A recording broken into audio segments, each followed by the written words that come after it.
Let's talk more about this. And Ray Locker is a senior journalist. He is also an author and also a columnist.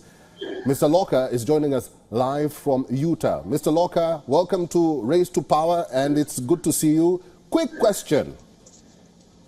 Kennedy Jr., is he going to scuttle the results or even the election in 2024? I don't really think so. I think he will gain some voters, but usually with third-party candidates, with the possible exception of Ross Perot in 1992.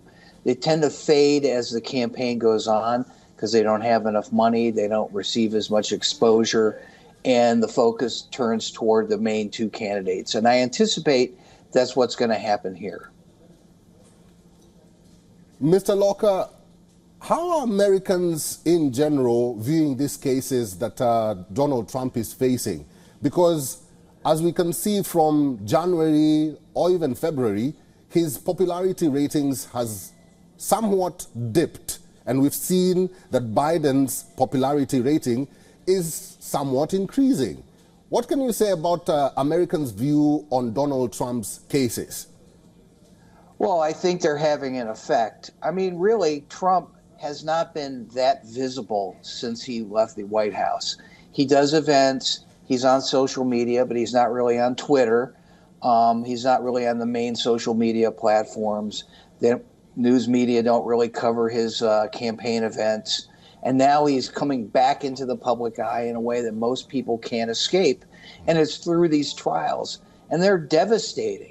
I mean, last week we saw him falling asleep in court a couple of times. That's embarrassing, particularly since he calls Joe Biden Sleepy Joe.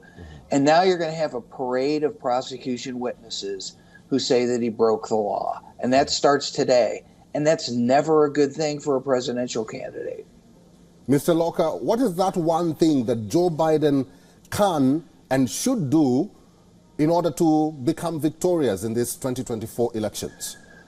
I think he needs to focus on the economy, continue to work to get inflation down. That's been a problem for him.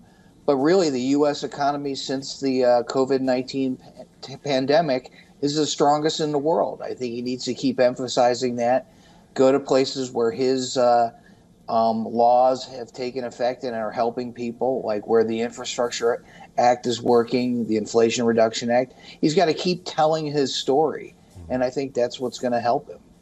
All right, senior journalist Ray Locker, thank you very much for talking to us on WION World is One. Thank you. For all the latest news, download the WION app and subscribe to our YouTube channel.